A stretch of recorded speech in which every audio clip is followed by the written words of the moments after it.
What's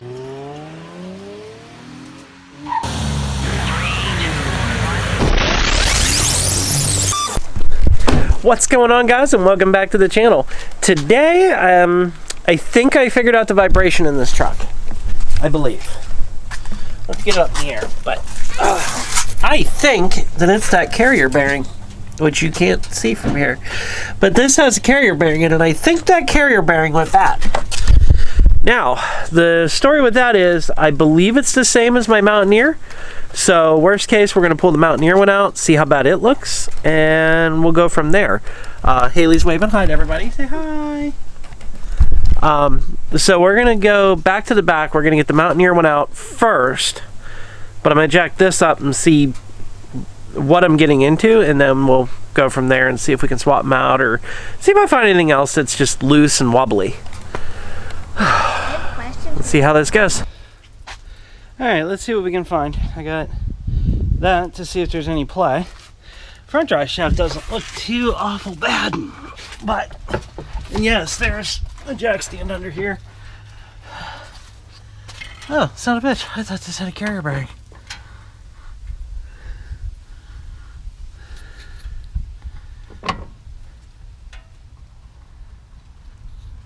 Here's playing that drive shaft. All it takes. I think I'll see about popping my other one out. See how bad it looks. And then we'll go from there. Because if I have to, I can replace these U-joints, but I'm going to try and avoid that if I can. Maybe I'll just get a new one. And then the front is a pain in the butt to do, but I've done it on other ones. And I may have a spare one of those too. It may need a new front U-joint, but the back's okay.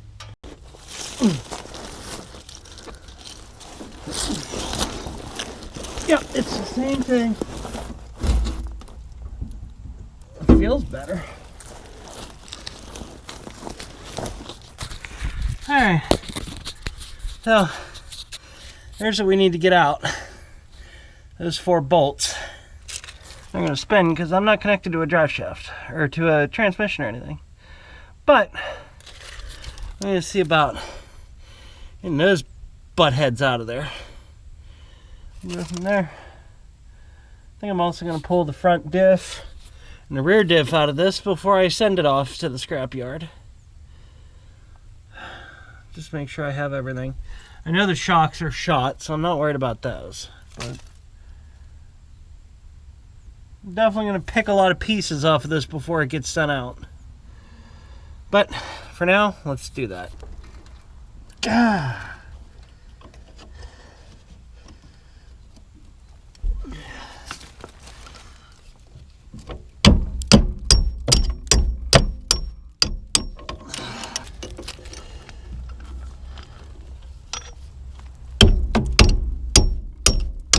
Ouch. There we go. Out. All right. Climb out of here. Oh my. Not on that one. All right. So grab this. We know that's the back.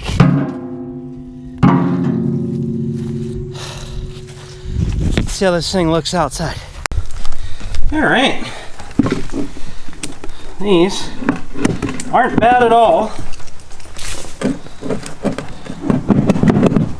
So I'm going to wire wheel this. There's a lot of scale on this. So I'm going to see what I can knock off of it just to clean it up. And then we'll throw that under and see if it's nice and solid in the middle, whereas the other one's got a wobble to it. And we'll see if this solves the vibration issue. You never know, we might pull it out and find a bad U-joint. But I have the parts, might as well use them. Let me see about getting this cleaned up. I got the drive shaft cleaned up and I got it soaking in a coat of paint. Now I'm going to try and get this one out so I can swap it out. Here, it's not black like I'd usually paint it, but all I had was wheel paint. So it'll be pretty and shiny under there, is what it is. So we're gonna crawl underneath here. I'm gonna see if I can use the ratchet instead of having to use a wrench. And we'll pop the front, hope the car doesn't run us over, and hope I got the wheels blocked hard enough, and go from there.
So, as you were saying about U-joints,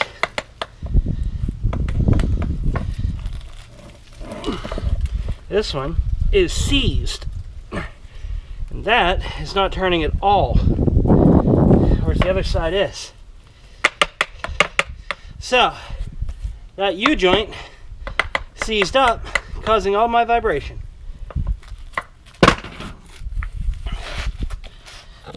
Now let's see how dry my other one is. See how that works. It's dry enough. All right, y'all remember which way these ribs went in? Yeah? Okay. That's the way we'll put it in. All right. Drive shaft is going in. Let's see where we land. We're halfway in. I got all the bolts in on both sides. We're going to start snugging them down, and then we'll go around and tighten them down real good.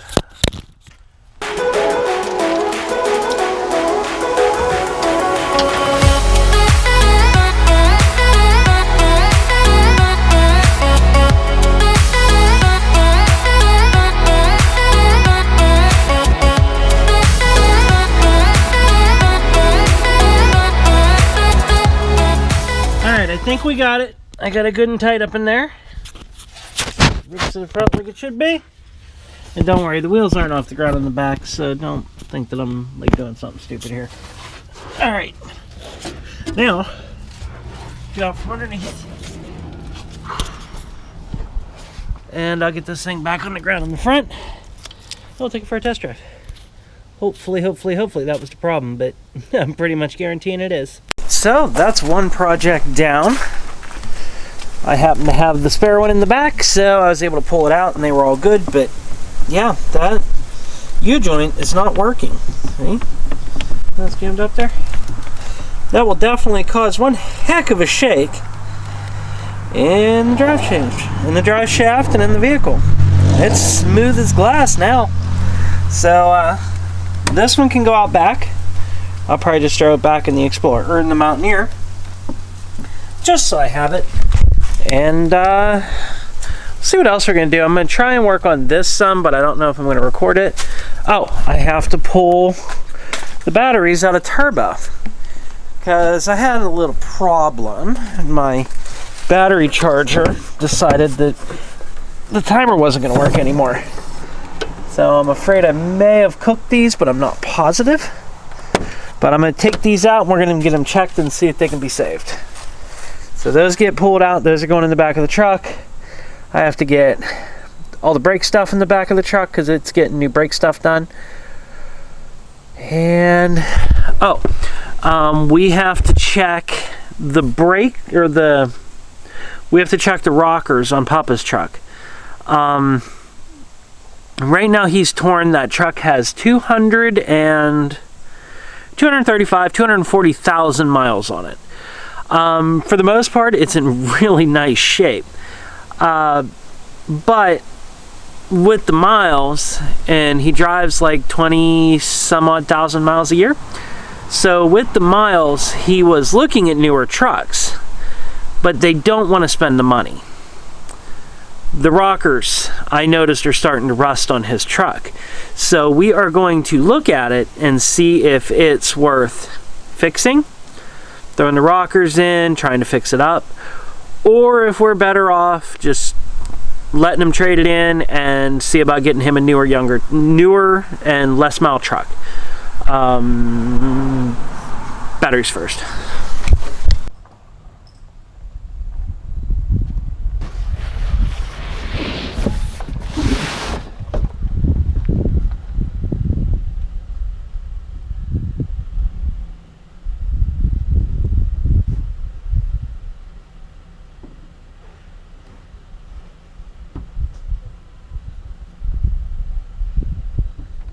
Excuse me, Pop.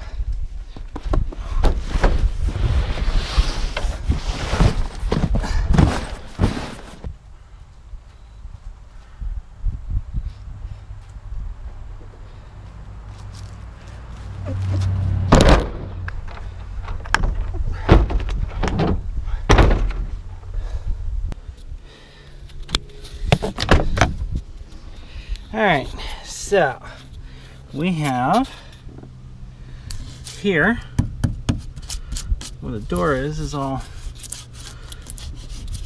it's all puffed out.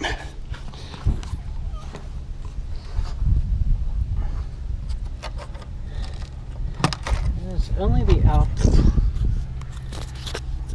outer rocker that's shot, and only in the back, to be honest.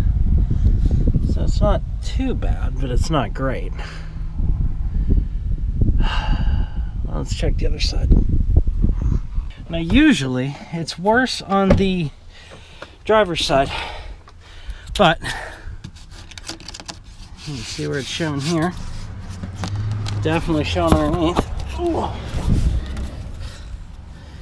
About the same, but fixable. Definitely fixable. But is it 240,000 mile fixable versus just him getting a new truck? I guess we'll wait and see.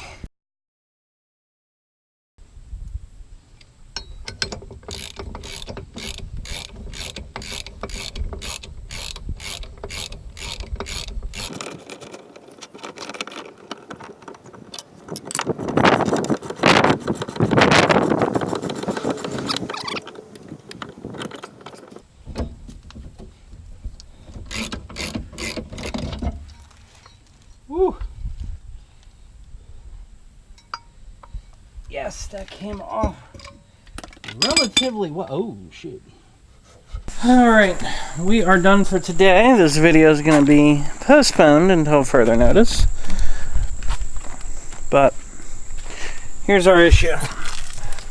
The nail broke, the brake nail. So here you go. You have that. goes to there, and this pops over it, holds it in place like that one does. Yeah, that's messed up. Could I fix it? Possibly. But these brakes are shot. There's some broken, delaminated and broken to pieces. So, you know, fix it, make it right. So this one will wait until the next round.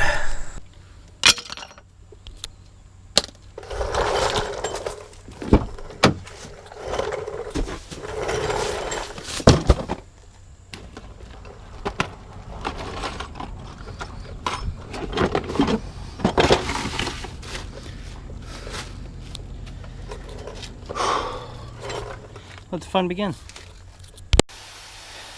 As is typical with rust belt repairs, I gotta run to Lowe's because I ended up cutting the bolts out because the heads were screwed. So I have to go see about getting a bolt that length, that thread. Should be interesting. Bruh. Two types of people in this world. People that know how to do drum brakes, and the people that pay somebody else to do them. I got our drum brakes put back together. Now I have to bend up this line to finish off in the back, so we have all new line. Bleed back here. Get that finalized, and then see about getting this drum fitted back on. All this because a brake line broke. Welcome to the Rust Belt. Alright, another project down. Sadly, this was an unplanned project, but you know, still waiting on getting that wheel fixed. This side's all put back together. They're a long pain in the butt.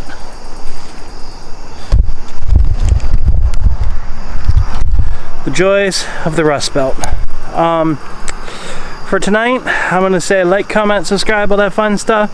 And until the next time, we'll see you on the flip side.